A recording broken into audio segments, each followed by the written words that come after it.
des Verts. Ce n'est pas les Verts plus autre chose.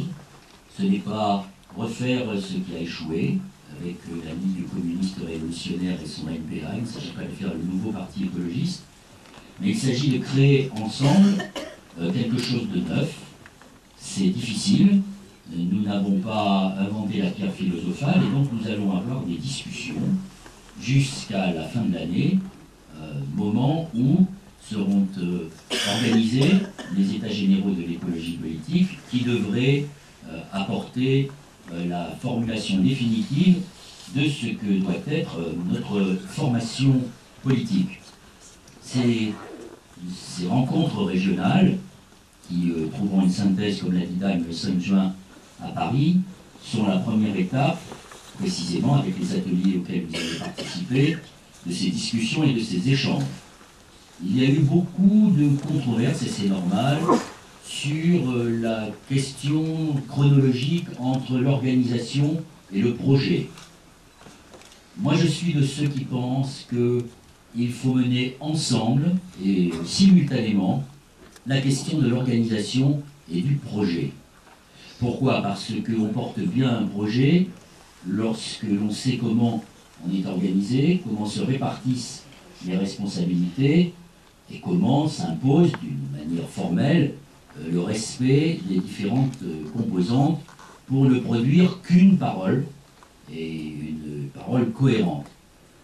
Nous, les Verts, nous avons été, par le passé, c'est fini, victimes de ces paroles un peu balkanisées.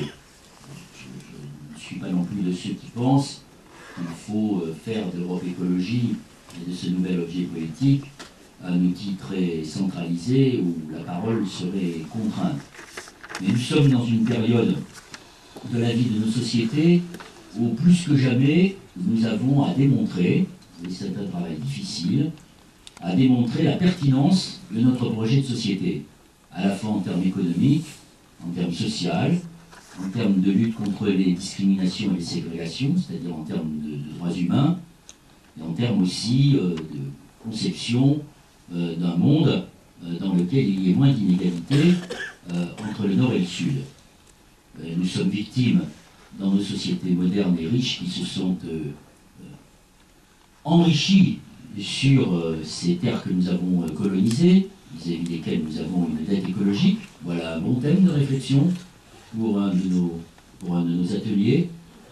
Quel contenu donner à cette notion de dette écologique? Quel contenu donner à la notion d'injustice environnementale, en s'inspirant de ce qui existe aujourd'hui aux États-Unis, dans une région qui est victime de la triple peine. Ce fut d'abord l'esclavage, ensuite l'industrialisation, et aujourd'hui les effets obscènes de la recherche désespérée du pétrole pour maintenir une société qui ne veut pas changer son mode de vie, comme le disait le président Bush le père. Je pense à ce mouvement pour la justice environnementale qui existe en Louisiane et qui est la conjugaison, et c'est tout le sens de notre combat, en tout cas celui que nous représentons ici, d'un combat de ceux que l'on fait vivre près d'usines très polluantes, parce qu'ils appartiennent à des minorités ethniques et qui en même temps mènent le combat des droits civiques.